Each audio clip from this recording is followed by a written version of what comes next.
So now I'm at the psychiatric facility. I don't know exactly what's going on because I'm locked in a room.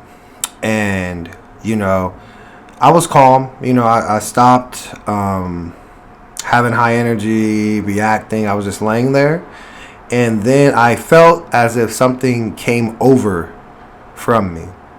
And then I knocked on the door and I asked him, I said, could I leave?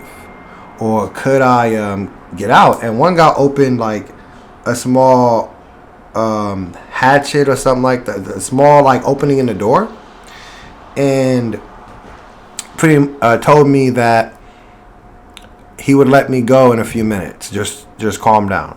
I said okay, and then he let me out, and he gave me a blanket, like a white blanket, and he told me to go sit down on a couch, and we were watching TV for a while.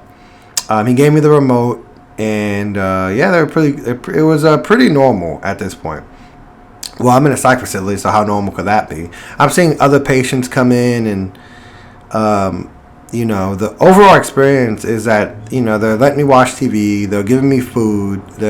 I don't smoke cigarettes or anything like that, but at the time they gave me cigarettes, and I said sure, I'll try them, and I was outside smoking cigarettes. Now the weird part is while I'm in this area, in this holding facility, even though I did not turn myself in, I did not voluntarily go there, and essentially because I had I wouldn't even say an outburst, but because I threw myself on the floor and was trying to calm myself, they took that upon themselves to say, oh, he's mentally ill, even though I didn't hurt anyone. But we'll get more into that later. This is what gets weird, okay? There's patients coming in, or people who are severely mentally distressed. Like, I'm just sitting there not saying anything. I'm just watching everything going on. And there's this one guy who comes. He's an African American gentleman, and he looks like, kind of like thuggish, but he's mad. You could visibly see that he's upset. And I'm thinking in my mind, okay, well, better to stay off from him. But the nurse goes to him and says, and points at me and says, go talk to him. Like, you should go talk to him.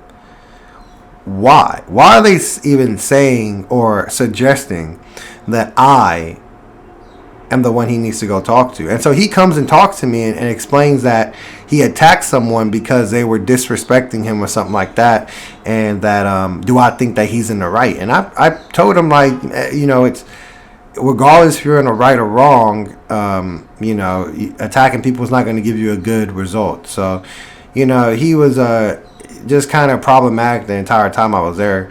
And then there was some other guests that came, and one of them looked like my best friend. So at the time, I'm thinking God maybe is sending people for symbolism of my life in some way. So I'm seeing someone that looks like the very friend that put me in there, and I'm seeing someone who really resembles my father there. Like his story, he was talking to me. He told me he went to prison. He just got out. He was having trouble, integrating himself in society, and he really hopes his family forgives him for what he did. And it really is a close similar story to my father and what happened to him. So I don't know if God or source or what was going on was trying to tell me I need to like forgive all these circumstances, but I showed them love. I showed them care. I talked to them and say, and I even gave some of them my number and say, if you get out of here, I know I'm gonna get out.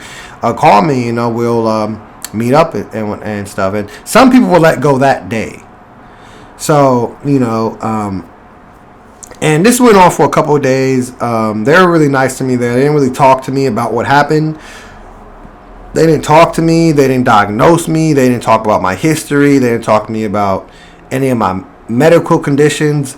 There was no way they got any of my medical history because they didn't know my doctor. I didn't give them my doctor. So I stayed here for about 3 days. It's a little weird because my mind is still in like a divine sort of realm. So I'm thinking like maybe I have the power to affect reality. Maybe while I'm here, wherever I am in my mind, I'm thinking there's heaven on earth because I have heaven within me, and I'm making the place that I'm at good and cool, but other places a lot of disasters happening. That's what's going on in my mind. Like a lot of disasters happening. But who knows? I was locked up. I can't say what happened, what was going on.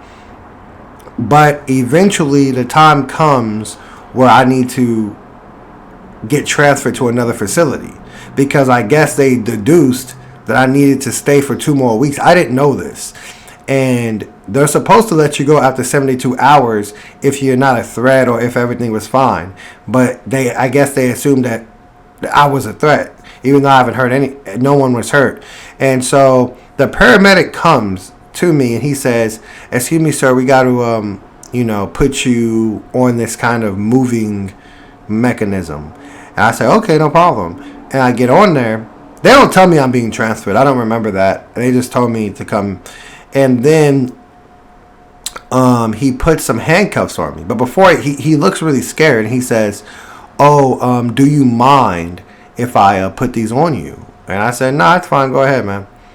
And he puts me in the mechanism, locks me up, and puts me in the back of an ambulance. Okay, so we're driving, and I'm just staying calm. I'm like, okay, sure, I don't know what's going on. I don't know what's going to happen. But at the end of the day, I have faith. And I don't really remember my inner voice speaking to me too much during this trip. But eventually, I get to the next facility. It's Exodus facility. That's what it's called, something like that. I get there, and as I'm still in my handcuffs and I first get there, a nurse comes with a needle, and I guess she performed some test on me. But in my mind, I'm thinking that, she's probably trying to kill me, and that maybe these are demons or something's going on. I'm not sure, but she puts a needle in my arm, and then like a bubble forms.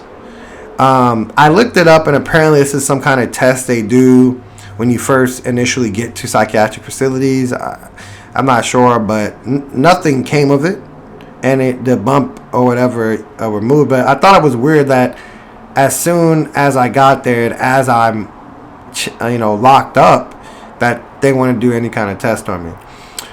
So after that, they let me go, they unchain me, and they take me to my room. Right now, I'm pretty sure they sedated me or gave me some kind of tranquilizer or some kind of drug because I was really tired.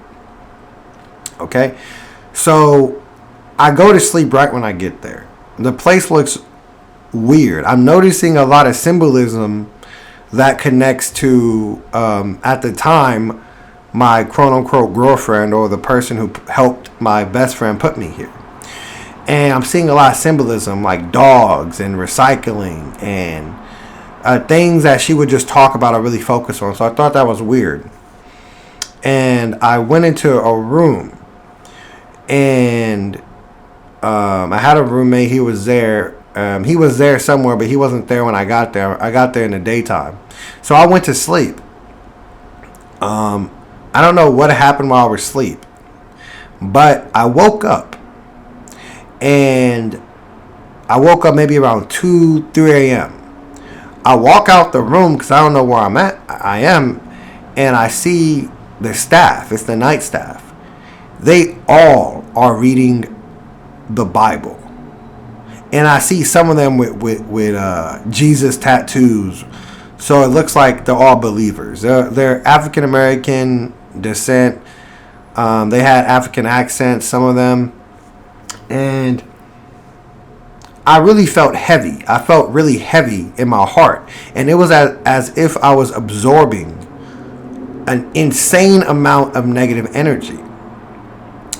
And no one talks to me except one nurse. And the nurse tells me I have to go back to sleep. I have to go back to sleep. And I don't really respond to her. I just walk around and see what's going on.